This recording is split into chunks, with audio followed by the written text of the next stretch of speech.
Alright, today we're going to show you how to change a broken sprinkler head. Obviously we've got some coverage issues as well, and that's it. Just dig this up. It's going to be messy, so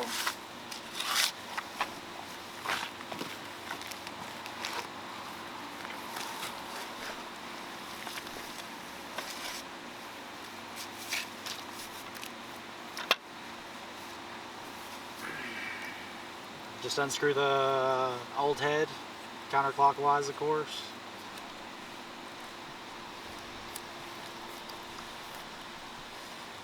I try to keep the funny pipe elevated just to keep debris out of it if possible.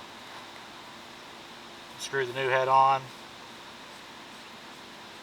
And if there were debris in here, you'd want to leave this flush nozzle on and flush the line again, but I'm pretty sure we're pretty clean in here, so we'll just put the new nozzle on.